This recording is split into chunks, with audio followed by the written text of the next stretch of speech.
आपण एखादा नवीन phone number ऐकतो, मनातल्या मनात 2-3 वेळा घोळवतो आणि पुढच्याच सेकंदाला तो आपल्या डोक्यातून पूर्णपणे पुसला जातो. हे किती विचित्र आहे ना? हो ना, अगदी रोजचा अनुभव आहे हा सगळ्यांचा. म्हणजे बघा, एखादं महत्त्वाचं काम करण्यासाठी आपण एका खोलीतून दुसऱ्या खोलीत जातो आणि तिथे पोहोचल्यावर आपल्याला आठवतच नाही की आपण तिथे का आलो होतो. पण त्याच वेळी अगदी विरोधाभास बघायला गेला तर बालपणातील एखादी जुनी गोष्ट, शाळेचा पहिला दिवस किंवा पावसाळ्यातील पहिल्या मातीचा वास आपल्याला जसाच्या तसा अत्यंत स्पष्टपणे कसा काय लक्षात राहतो? हां. खरोखरच मानवी अस्तित्वातील एक अत्यंत अद्भुत आणि गूढ असा विरोधाभास आहे. एका बाजूला आपला मेंदू अत्यंत क्षुल्लक वाटणारी माहिती त्वरित विसरतो, तर दुसऱ्या बाजूला काही गोष्टी तो एखाद्या भक्कम तिजोरीत जपून ठेवल्यासारख्या आयुष्यभर साठवून ठेवतो. नक्कीच. बऱ्याचदा लोकांना वाटतं की स्मरणशक्ती म्हणजे एक प्रकारची जादू आहे किंवा ती एक उपजोत देणगी आहे, पण तसं नाहीये. यामागे एक अत्यंत अचूक, वैज्ञानिक आणि टप्प्याटप्प्याने चालणारी व्यवस्था काम करत असते. ही एक संपूर्ण प्रणाली आहे. ठीक आहे, आपण हे थोडं उलगडून पाहूया. आज आपण ज्या विषयाच्या मुळाशी जाणार आहोत, म्हणजे आजची आपली जी सखोल चर्चा आहे, ती याच गूढ प्रणालीवर प्रकाश टाकणारी आहे. बरोबर. याला मानसशास्त्रामध्ये इन्फॉर्मेशन प्रोसेसिंग मॉडेल असं म्हटलं जातं. या विषयावर उपलब्ध असलेल्या शैक्षणिक नोंदी आणि मानवी स्मृतीच्या कार्यपद्धतीचा आपण आज अभ्यास करणार आहोत. हो, आणि हे मॉडेल समजून घेणं खूप गरजेचं आहे. अगदी. सोप्या भाषेत सांगायचं तर आपला मेंदू माहितीवर प्रक्रिया कशी करतो याचं हे एक प्रारूप आहे. आपलं मुख्य उद्दिष्ट हेच आहे की आपला मेंदू बाहेरच्या जगातून येणारी माहिती नक्की आत घेतो कसा, तिची साठवणूक कशी करतो आणि योग्य वेळी ती माहिती पुन्हा शोधून कशी काढतो हे समजून घेणं. आणि याचा प्रत्यक्ष शिक्षणात कसा वापर करता येईल हे सुद्धा आपण पाहणार आहोत. हो ना. या संकल्पनेची अगदी साधी तुलना करायची झाली तर ती एका कॉम्प्युटरशी म्हणजे संगणकासोबत करता येईल. जसा संगणक बाहेरून कीबोर्ड किंवा माऊसद्वारे इनपुट घेतो, प्रोसेसरमध्ये त्यावर काहीतरी प्रक्रिया करतो आणि मग आपल्याला स्क्रीनवर आउटपुट देतो, तसाच मानवी मेंदूही काम करतो, बरोबर? हां, ही तुलना समजून घेण्यासाठी खूप छान आहे, पण ती पूर्णपणे तशीच नाही. संगणक आणि मेंदूमध्ये खूप मोठा फरक आहे. संगणकाला तुम्ही जी माहिती द्याल तो ती जशीच्या तशीच साठवून ठेवतो. अच्छा, म्हणजे त्याला स्वतःचं असं काही फिल्टर नसतं. अगदी बरोबर. त्याला त्या माहितीच्या अर्थाशी काहीही देणं घेणं नसतं. पण मानवी मेंदू हा एक अतिशय सक्रिय आणि निवडक असा फिल्टर आहे. मूळ स्रोतांमध्ये स्पष्टपणे 3 मुख्य संकल्पना मांडल्या आहेत. पहिला टप्पा म्हणजे एन्कोडिंग किंवा सांकेतिक रूपांतर, दुसरा टप्पा म्हणजे स्टोरेज म्हणजे साठवणूक, आणि तिसरा टप्पा म्हणजे रिट्रायव्हल म्हणजेच स्मृती पुनरुत्थान, साठवलेली माहिती पुन्हा आठवणं. हे जे तुम्ही एन्कोडिंग म्हणालात त्यासाठी मला वाटतं आपण मगासचं संगणकाचंच एक रूपक थोडं पुढे नेऊया. समजा आपण संगणकावर एखादी फाईल तयार केली आणि ती नुसतीच डॉक्युमेंट 1 म्हणून कुठेतरी सेव्ह केली. मग ती शोधायला खूप वेळ लागतो. हो ना. काही महिन्यानंतर ती फाईल शोधणं किती कठीण जातं. पण त्याऐवजी जर आपण त्या फाईलला एखादं अर्थपूर्ण नाव दिलं, जसं की मार्च महिन्याचा घरखर्च, तर ती एका सेकंदात शोधता येते. अगदी बरोबर. म्हणजे आपल्या मेंदूचंही असंच असावं. बाहेरून येणाऱ्या माहितीला नुसतंच डोक्यात कोंबण्यापेक्षा तिला एका अर्थपूर्ण संकल्पनेत रूपांतरित करणं म्हणजेच एन्कोडिंग. नक्कीच. पण गंमत अशी आहे की फाईल सेव्ह करण्याआधी संगणकाला ती फाईल दिसली पाहिजे, बरोबर? आणि इथेच या माहितीच्या प्रवासाचा अगदी पहिला टप्पा सुरू होतो. अच्छा, म्हणजे साठवणुकीच्या आधीचा टप्पा. हो, ज्याला शैक्षणिक नोंदींमध्ये सेन्सरी रजिस्टर किंवा संवेदी नोंदणी असं म्हणतात. बाह्य जगाशी आपला संपर्क आपल्या 5 इंद्रियांमधून येतो. डोळे, कान, नाक, त्वचा आणि जीभ. या इंद्रियांकडून येणारी प्रत्येक माहिती सर्वात आधी या सेन्सरी रजिस्टरमध्ये आढळते. आणि या सेन्सरी रजिस्टरचा तपशील वाचून मला खरंच धक्का बसला. बाह्य जगातून येणारी कोणतीही माहिती, मग ती डोळ्यांनी पाहिलेली दृश्य असोत किंवा कानांनी ऐकलेले हजारो आवाज असोत, ती या नोंदणीमध्ये अत्यंत अल्प काळासाठी राहते. हो, आणि तो काळ किती आहे माहीत आहे? केवळ 0.5 ते 2 सेकंद. बापरे, फक्त 2 सेकंद? अगदी. विचार करा यावर. फक्त अर्धा ते 2 सेकंद. आपण सध्या जिथे बसलो आहोत तिथे आजूबाजूला कितीतरी गोष्टी आहेत. खिडकीतून येणारा प्रकाश, पंख्याचा बारीक आवाज, शरीराला जाणवणारा कपड्यांचा स्पर्श, कुठून तरी येणारा एखादा वास सुद्धा. अगदी. ही सगळीच्या सगळी माहिती एकाच वेळी अक्षरशः एकाच त्सुनामीसारखी आपल्या मेंदूकडे धडकत असते. पण मेंदू या सगळ्या गोष्टी फक्त एका क्षणासाठी धरून ठेवतो आणि लगेच पुसून टाकतो. पण मग मला एक सांगा, असं का होतं? आपला मेंदू मुळात एवढा शक्तिशाली आहे, तर तो ही सगळी माहिती साठवून का ठेवत नाही? कारण तसं करणं केवळ अशक्य आहे. आणि जर त्याने तसं केलं तर तो आपल्याच विनाशाचं कारण ठरेल. म्हणजे काय? आपला मेंदू हा शरीरातील सर्वात जास्त ऊर्जा वापरणारा अवयव आहे. जर त्याने प्रत्येक सेकंदाला येणाऱ्या लाखो संवेदी सिग्नल्स कायमचे साठवून ठेवायचे ठरवले तर आपल्या मेंदूच्या क्षमतेचा अक्षरशः स्फोट होईल. आपल्याला सेन्सरी ओव्हरलोड होईल. अच्छा, म्हणजे आपण साधी रोजची कामही करू शकणार नाही. अगदी बरोबर. म्हणूनच निसर्गाने इथे एक अत्यंत महत्वाची दुसरी सुरक्षा यंत्रणा बसवली आहे. ती यंत्रणा म्हणजे आपलं लक्ष किंवा टेन्शन. म्हणजे या सर्व संवेदी माहितीमधून फक्त उपयुक्त माहितीवरच लक्ष केंद्रित केलं जातं. हे एखाद्या अतिमहत्वाच्या व्यक्तीच्या म्हणजेच व्हीआयपीच्या सुरक्षारक्षकासारखं काम करतंय. हो, एक उत्तम रूपक आहे हे. जो गर्दीतल्या प्रत्येक माणसाला आत येऊ देत नाही. यात सर्वात लक्षवेधी बाब म्हणजे मेंदूकडे येणाऱ्या लाखो संवेदनांमधून हे लक्ष एका अतिशय कठोर बाउन्सरसारखं काम करतं. एखाद्या क्लबच्या बाहेर जसा बाउन्सर उभा असतो ना, मी तसंच. हा बाउन्सर ठरवतो की कोणती माहिती मेंदूच्या पुढच्या कक्षात प्रवेश करेल. बरोबर. ज्या गोष्टीकडे आपण जाणीवपूर्वक लक्ष देतो फक्त आणि फक्त तीच गोष्ट पुढच्या टप्प्यात जाते. बाकीची सगळी माहिती त्या 2 सेकंदात कायमची नष्ट होते. 1 सेकंड म्हणजे आत्ता जर मी पंख्याच्या आवाजाकडे लक्ष दिलं नाही तर तो आवाज माझ्या मेंदूत नोंदवलाच जाणार नाही? बिलकुल नाही. तो तिथेच पुसला जाईल. बापरे. आणि हा बाउन्सर ज्या माहितीला आत सोडतो तो पुढचा टप्पा म्हणजे आपली अल्पकालीन स्मृती किंवा शॉर्ट टर्म मेमरी. बरोबर. हो, तिथे ती निवडलेली माहिती येते. पण इथेही ती कायमस्वरूपी राहत नाही. इथे ती फक्त काही सेकंड ते जास्तीत जास्त 30 सेकंदांपर्यंतच साठवली जाते. आणि या अल्पकालीन स्मृतीची एक खूप विशिष्ट आणि विचित्र मर्यादा नोंदवलेली आहे स्रोतांमध्ये. ती म्हणजे 7 अधिक किंवा उणे 2 घटक. एका वेळी आपला मेंदू फक्त 5 ते 9 गोष्टीच या अल्पकालीन स्मृतीत धरून ठेवू शकतो. हो, ही एक अतिशय महत्वाची मानसशास्त्रीय संकल्पना आहे. आता इथे एक अत्यंत रंजक गोष्ट समोर येते. मी याचा विचार करत होते की ही अल्पकालीन स्मृतीची क्षमता जर 7 घटकांच्या आसपासच आहे, तर पूर्वीचे जे जुने लँडलाईन दूरध्वनी क्रमांक असायचे ते नेमके 7 अंकीच का असायचे? खूप छान निरीक्षण आहे. यामागे हेच कारण असू शकतं का? म्हणजे ते क्रमांक अशा प्रकारे डिझाईन केले होते जेणेकरून ते आपल्या अल्पकालीन स्मृतीत अगदी बरोबर बसतील आणि आपण तो फोन नंबर ऐकून फोनवर डायल करेपर्यंत ते आपल्या लक्षात राहतील. हा एक अतिशय उत्तम आणि तार्किक विचार आहे. पण मानसशास्त्राच्या दृष्टीने पाहिलं तर इथे एक छोटीशी गोम आहे. कोणती? जरी 7 हा आकडा खरा असला तरी मेंदू नुसते सुटे 7 आकडे लक्षात ठेवू शकत नाही. इथे चंकिंग म्हणजेच गट करणं ही संकल्पना खूप महत्वाची ठरते. अच्छा, गट करणं म्हणजे कसं? जर मी तुम्हाला 7 रॅन्डम अक्षरं सांगितली, जसं की CIAFBIIBM, तर तुम्हाला ती लक्षात ठेवायला खूप त्रास होईल. कारण हे 9 सुटे घटक झाले. हो, हे खूपच अवघड आहे. पण जर मी यांचे गट केले आणि म्हटलं CIA, FBI, IBM, तर आता हे फक्त 3 घटक झाले. अरे वा, हे तर खूपच सोपं झालं. जुने फोन नंबर 7 अंकी असले तरी लोक नेहमी त्याचे 3 आणि 4चे गट करूनच लक्षात ठेवायचे. जोपर्यंत तुम्ही माहितीचे असे गट करत नाही तोपर्यंत ती 7ची मर्यादाही तुम्हाला ओलांडता येत नाही. म्हणजे तो बाउन्सर फक्त माहिती आत सोडत नाही, तर आत आल्यावर त्या माहितीचे छोटे छोटे गट करणंही आवश्यक असतं. पण मग इथे एक मोठा प्रश्न उभा राहतो. कोणता प्रश्न? जर ही अल्पकालीन स्मृती फक्त 30 सेकंड टिकते आणि तिची क्षमता एवढी मर्यादित आहे, तर मग ती माहिती कायमस्वरूपी कशी साठवली जाते? कारण आपल्याला तर कित्येक वर्षांच्या गोष्टी, लहानपणीच्या कविता, जुन्या मित्रांचे चेहरे लक्षात आहेत. बरोबर आहे. याचा अर्थ या 30 सेकंदांच्या अल्पकालीन स्मृतीला आणि आयुष्यभर टिकणाऱ्या दीर्घकालीन स्मृतीला जोडणारा काहीतरी प्रक्रियाचा पूल असला पाहिजे. नक्कीच आहे. अल्पकालीन स्मृती ही केवळ एक तात्पुरती वर्कस्पेस किंवा रफ कागद आहे.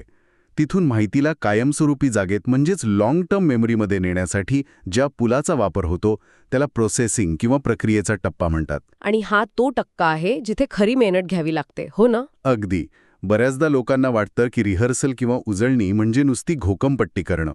एखादी गोष्ट 10-20 वेळा मोठ्याने वाचली की ती दीर्घकालीन स्मृतीत जाईल असा समज असतो. हो, आपण शाळेत असताना असंच रट्टा मारायचो. पण जर आपण याला एका मोठ्या संदर्भात पाहिलं तर इथे केवळ पाठांतर करणं किंवा पोपटपंची करणं अभिप्रेतच नाहीये. तुम्ही एखादी गोष्ट 100 वेळा नुसती वाचलीत पण तिचा अर्थच समजून घेतला नाही तर ती दीर्घकालीन स्मृतीत कधीच जाणार नाही. अच्छा. याला मेंटेनन्स रिहर्सल म्हणतात. म्हणजे फक्त काही काळासाठी माहिती डोक्यात टिकून ठेवणं. पण माहितीला कायमचं साठवायचं असेल तर इलॅबोरेटिव्ह रिहर्सलची गरज असते. म्हणजे नवीन माहितीचा अर्थ लावणे आणि तिचा आपल्या आधीच्या ज्ञानाशी संबंध जोडणे. अगदी बरोबर. जुन्या माहितीसोबत नवीन माहितीची सांगड घालणं हाच तो खरा प्रक्रियेचा पूल आहे. जोपर्यंत तुम्ही माहितीला तुमच्या स्वतःच्या अनुभवांशी जोडत नाही तोपर्यंत दीर्घकालीन स्मृतीचा दरवाजा उघडतच नाही. म्हणजे नुसतं पाठांतर हा तो पूल नाहीये, तर अर्थ लावणं हा तो पूल आहे. आणि एकदा का तो दरवाजा उघडला की माहिती दीर्घकालीन स्मृतीत प्रवेश करते. हो, जिथे ती अमर्याद काळासाठी आणि अमर्याद प्रमाणात साठवली जाते. आणि उपलब्ध स्रोतानुसार या दीर्घकालीन स्मृतीचेही 3 वेगवेगळे प्रकार आहेत. हे प्रकार मला खूपच मनोरंजक वाटतात. कोणते 3 प्रकार? पहिलं म्हणजे सिमॅन्टिक किंवा संज्ञात्मक स्मृती, दुसरं प्रोसिजरल किंवा प्रक्रियात्मक स्मृती आणि तिसरं एपिसोडिक किंवा स्मृती आधारित आठवणी. मला हे कप्पे समजावून सांगण्यासाठी काही रूपकं वापरायला आवडतील. नक्कीच सांगा. पहिला प्रकार आहे सिमॅन्टिक स्मृती. मला वाटतं ही आपल्या मेंदूमधील एखाद्या विकिपीडियासारखी आहे. म्हणजे भारताची राजधानी कोणती किंवा पाण्याचं उत्कलन बिंदू 100°C असतो. हो, या जगाबद्दलच्या तथ्यांची माहिती. बरोबर, जिच्याशी आपल्या वैयक्तिक भावना जोडलेल्या नसतात. दुसरा प्रकार आहे प्रोसिजरल स्मृती. ही एखाद्या कृतीशी संबंधित आहे, जसं की सायकल चालवणं, पोहणं किंवा टायपिंग करणं. आणि तिसरा प्रकार आहे एपिसोडिक स्मृती. ही एखाद्या वैयक्तिक डायरीसारखी आहे. माझ्या गेल्या वाढदिवसाला काय घडलं होतं किंवा लहानपणी पावसात भिजताना मला कसं वाटलं होतं, या वैयक्तिक आयुष्यातील भावनांशी जोडलेल्या आठवणी यात असतात. माझं हे वर्गीकरण बरोबर आहे का? तुमचं हे वर्गीकरण अगदी बरोबर आहे. पण यात एक अत्यंत महत्त्वाची भर घालणं गरजेचं आहे. ती कोणती? तुम्ही ज्या प्रोसिजरल स्मृतीबद्दल बोललात, जसं की सायकल चालवणं, ती स्मृती जवळजवळ अचेतन असते. म्हणजे सायकल चालवताना तुम्हाला विचार करावा लागत नाही की आता मी डावा पाय खाली दाबो की उजवा. तुमचं शरीर ते आपोआप करतं. हो ना, ते एकदम नैसर्गिकपणे होतं. आणि एपिसोडिक स्मृतीचं वैशिष्ट्य म्हणजे ती जेवढी जास्त भावनांशी जोडलेली असेल तेवढी ती जास्त काळ टिकते. म्हणूनच आपल्याला एखादा सामान्य मंगळवार आठवत नाही, पण ज्या मंगळवारी आपला अपघात झाला होता किंवा आपल्याला एखादा मोठं बक्षीस मिळालं होतं तो दिवस जसाच्या तसा आठवतो. खरंच, हे खूपच लॉजिकल आहे. आणि या संपूर्ण साठवणुकीचा अंतिम उद्देश काय असतो? तर पुनःस्मरण म्हणजेच रिट्रायवल. जेव्हा आपल्याला गरज असते तेव्हा या दीर्घकालीन स्मृतीतील माहिती पुन्हा वापरासाठी अचूकपणे बाहेर काढणं. बरोबर, ही ती संपूर्ण प्रक्रिया आहे. आत्तापर्यंत आपण ही सगळी थिअरी पाहिली. सेन्सरी रजिस्टरचा 2 सेकंदांचा वेळ, तो कडक बाउन्सर, अल्पकालीन स्मृतीची 30 सेकंदांची मर्यादा आणि शेवटी दीर्घकालीन स्मृतीचे कप्पे. पण प्रत्यक्ष आयुष्यात किंवा एखाद्या शाळेच्या वर्गात जेव्हा एखादा विद्यार्थी काहीतरी शिकत असतो तेव्हा ही गुंतागुंतीची साखळी प्रत्यक्ष कशी काम करते? समजा स्रोतांमध्ये दिलेल्या उदाहरणासारखं एका वर्गात शिक्षक पाण्याची शुद्धीकरण प्रक्रिया हा विषय शिकवत आहेत. हे उदाहरण खूपच चपखल ठरेल. आपण याच्या माध्यमातून ही प्रक्रिया उलगडून पाहूया. समजा तो विद्यार्थी वर्गात बसला आहे. तर सुरुवातीला काय होतं? तो विद्यार्थी वाचन करताना पुस्तकातील शब्द पाहतोय, शिक्षकांचा आवाज त्याच्या कानावर पडतोय, पण त्याच वेळी वर्गाबाहेरून एखादं वाहन गेल्याचा आवाज येतोय, त्याच्या शेजारचा मित्र पेन्सिल टोकतोय. ही सगळी माहिती त्याच्या सेन्सरी रजिस्टरमध्ये आढळतीये. अगदी बरोबर. आणि इथे जर त्याचा लक्ष केंद्रित करणारा बाउन्सर कमकुवत असेल तर तो वाहनाच्या आवाजाकडे लक्ष देईल आणि शिक्षकांचे शब्द त्या 2 सेकंदांच्या सेन्सरी रजिस्टरमधूनच नष्ट होतील. हो, पण समजा शिक्षक फळ्यावर लाल खडूने उकळण्याची पद्धत असं ठळक अक्षरात लिहितात. ते रंगीत अक्षर आणि शिक्षकांचा वाढलेला आवाज त्या बाउन्सरचं लक्ष वेधून घेतो. अच्छा, म्हणजे बाउन्सर म्हणतो, अरे हे काहीतरी महत्वाचं दिसतंय, याला आत सोडा. बरोबर. मग ती पाणी उकळण्याची माहिती त्याच्या मेंदूत प्रवेश करते आणि शॉर्ट टर्म मेमरीमध्ये येते. इथे ती माहिती 30 सेकंद राहणार आहे. आता इथे जर शिक्षकांनी फक्त व्याख्यान दिलं आणि पुढचा मुद्दा सुरू केला तर ती माहिती 30 सेकंदानंतर पुसली जाईल ना? होय. आणि इथेच चांगल्या शिक्षणाची खरी कसोटी असते. इथे शिक्षक इलॅबोरेटिव्ह रिहर्सलचा वापर करतात. ते नुसतेच सांगत नाहीत की पाणी 100 अंशावर उकळतं आणि जंतू मरतात. मग ते काय करतात? ते त्या विद्यार्थ्याला विचारतात, तू कधी तुझ्या घरी आईला आजारपणात पाणी उकळताना पाहिलंय का? पाणी उकळताना त्यातून बुडबुडे कसे येतात? आता बघा काय झालं. बापरे, म्हणजे त्या विद्यार्थ्याने नवीन पुस्तकीय माहितीला त्याच्या घरातल्या वैयक्तिक आणि भावनिक स्मृतीशी जोडलं, जी आधीपासून त्याच्या लॉंग टर्म मेमरीत आहे. अगदी. त्याने घट्ट कनेक्शन बनवलं. म्हणजे त्याने नवीन माहितीचा अर्थ लावला. आणि ह्या एका कनेक्शनमुळे ती उकळण्याची प्रक्रिया त्याच्या अल्पकालीन स्मृतीतून यशस्वीरित्या तो प्रक्रियेचा पूल पार करते आणि दीर्घकालीन स्मृतीत कायमची साठवली जाते. आणि शेवटी जेव्हा महिनाभराने परीक्षा येते तेव्हा तो त्या साठवलेल्या माहितीचं योग्य प्रकारे पुनःस्मरण करतो आणि परीक्षेत अचूक उत्तर लिहितो. कारण त्याला आता ती नुसती पाठ केलेली माहिती वाटत नाही, तर त्याचा स्वतःचा अनुभव वाटतो. तर ह्या सगळ्याचा नेमका अर्थ काय होतो? जर मी ह्यातून असा निष्कर्ष काढला की वर्गात एखाद्या शिक्षकाने केवळ एका जागी उभं राहून सलग 45 मिनिटं भाषण देणं आणि विद्यार्थ्यांनी फक्त ते मूकपणे ऐकत राहणं, ही जी आपली पारंपरिक पद्धत आहे ती या इन्फॉर्मेशन प्रोसेसिंग मॉडेलच्या पूर्णपणे विरोधात आहे. कारण त्यात विविध इंद्रियांचा वापर होत नाहीये आणि जर मुलं स्वतःहून अर्थ लावत नसतील तर ती माहिती अल्पकालीन स्मृतीच्या पुढे जाणारच नाही. माझं हे म्हणणं योग्य आहे का? यावरून एक अतिशय महत्त्वाचा प्रश्न निर्माण होतो. आणि तुमचं म्हणणं 100% योग्य आहे. या मॉडेलनुसार केवळ एकतर्फी भाषण देणं हे अत्यंत कुचकामी आणि अशास्त्रीय ठरू शकतं. खरंच? हो. शैक्षणिक नोंदींमधून हे वारंवार स्पष्ट होतं की विविध इंद्रियांचा उपयोग करून शिकवलं तर माहिती अधिक चांगल्या प्रकारे साठवली जाते. जेव्हा एखादा विद्यार्थी फक्त ऐकतो तेव्हा तो फक्त एकाच संवेदी वाहिनीचा वापर करत असतो. त्याचा बाउन्सर लवकर कंटाळतो. म्हणजे त्याला व्हिज्युअल्स किंवा कृतीची गरज असते. अगदी. जेव्हा तो ऐकण्यासोबतच एखादं चित्र पाहतो, स्वतः काहीतरी कृती करतो, प्रयोग करतो किंवा मित्रांसोबत चर्चा करतो, तेव्हा मेंदूकडे अनेक मार्गांनी माहिती जाते. बाउन्सर सतत सतर्क राहतो. आणि सर्वात महत्त्वाचं म्हणजे आधीचं ज्ञान नवीन ज्ञानाशी जोडणं. अगदी. जर शिक्षकांनी किंवा शिकणाऱ्याने स्वतः ही जोडणी केली नाही तर मेंदूच्या दृष्टीने ती माहिती निरर्थक असते. आणि मेंदूचा नियम अगदी साधा आहे. निरर्थक माहिती दीर्घकालीन स्मृतीच्या दरवाजातून कधीच आत जाऊ शकत नाही. शिकणं हे नेहमी कनेक्शनवर अवलंबून असतं. क्या बात आहे. हे खरोखरच डोळे उघडणार आहे. म्हणजे आपण आत्तापर्यंत या चर्चेत जे काही पाहिलं ते जर आपण एका सूत्रात बांधायचं ठरवलं तर मानवी मेंदू हा एका महाकाय आणि गुंतागुंतीच्या फिल्टरसारखा आहे. बरोबर. माहिती सुरुवातीला डोळे आणि कानांसारख्या संवेदी नोंदणीतून आत येते. तिथे ती अत्यंत कमी काळ म्हणजे केवळ 0.5 ते 2 सेकंद राहते. त्यानंतर आपला लक्ष नावाचा बाउन्सर ज्या गोष्टीला परवानगी देतो तीच माहिती पुढच्या अल्पकालीन स्मृतीत जाते. या अल्पकालीन स्मृतीची क्षमता खूपच मर्यादित आहे, केवळ 7 घटकांच्या आसपास आणि तीही फक्त 30 सेकंदांसाठी. पण जेव्हा आपण त्या माहितीवर जाणीवपूर्वक प्रक्रिया करतो, तिचा अर्थ लावतो, तिचा आपल्या आधीच्या जुन्या ज्ञानाशी संबंध जोडतो आणि शक्य तितक्या विविध इंद्रियांचा वापर करून तिची उजळणी करतो, हो, तेव्हाच ती क्षणभंगूर माहिती कायमस्वरूपी दीर्घकालीन स्मृतीत जाऊन साठवली जाते. एकदम अचूक मांडणी. आणि या सगळ्या सखोल चर्चेतून आपल्याला आपल्या दैनंदिन जीवनासाठी एक अतिशय मोलाचा धडा मिळतो. कोणता? नवीन काहीही शिकताना, मग ती ऑफिसमधली एखादी नवीन सिस्टम असो, नवीन भाषा असो किंवा परीक्षेचा अभ्यास असो, नुसतं डोळ्याखालून घालणं किंवा सलग 10 वेळा वाचन करणं थांबवा. अच्छा, म्हणजे घोकंपट्टी थांबवा. अगदी. त्या गोष्टीचा अर्थ समजून घेण्यावर भर द्या. आपल्या स्वतःच्या आयुष्याशी तिचा संबंध जोडा. स्वतःला प्रश्न विचारा आणि चित्रांचा किंवा कृतीचा आधार घ्या. हे मॉडेल आपल्याला केवळ मेंदू कसा चालतो हेच सांगत नाही, तर आपण आपलं स्वतःचं शिक्षण कसं डिझाईन करू शकतो याचं एक शास्त्रशुद्ध तंत्र देतं. नक्कीच. आज आपण या माहितीवर प्रक्रिया करणाऱ्या मॉडेलच्या सहाय्याने आपल्या मेंदूच्या कार्यपद्धतीची एक अतिशय रंजक आणि उपयुक्त सफर केली आहे.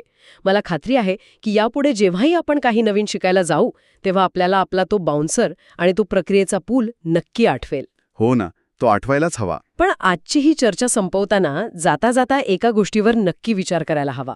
आजच्या या चर्चेच्या आधारे निर्माण होणारा हा एक थोडा अस्वस्थ करणारा विचार आहे.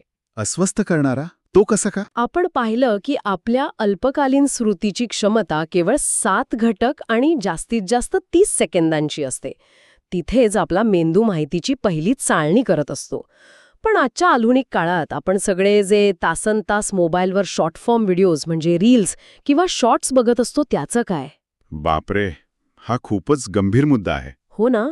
तिथे दर 15 ते 20 सेकंदाला एक नवीन विषय, एक नवीन चेहरा, एक नवीन गाणं आणि नवीन श्राव्य संवेदनांचा अक्षरशः भडीमार आपल्या मेंदूवर होत असतो. अशा वेळी हे सतत आणि वेगाने बदलणारे व्हिडिओज आपल्या मेंदूच्या माहिती प्रक्रियेवर किती भयानक आघात करत असतील. खरंच विचार करण्यासारखी गोष्ट आहे ही. आपण आपल्या त्या लक्ष केंद्रित करणाऱ्या बाउन्सरला क्षणाक्षणाला नवीन निर्णय घ्यायला लावून इतकं ठकावून तर टाकत नाही होत ना की तो शेवटी काम करणंच बंद करेल. आणि सर्वात महत्त्वाचा आणि गंभीर प्रश्न, या सततच्या 30 सेकंदांच्या डोपामाइन हिट्समुळे आपली कोणतीही नवीन माहिती सखोलपणे समजून घेण्याची, तिच्यावर प्रक्रिया करण्याची आणि ती दीर्घकाळ साठवून ठेवण्याची नैसर्गिक क्षमता कायमची कमी तर होत नाहीये ना? यावर नक्की विचार करा. पुन्हा भेटूया अशाच एका रंजक विषयासोबत. तोपर्यंत स्वतःच्या मेंदूची काळजी घ्या आणि शिकत रहा.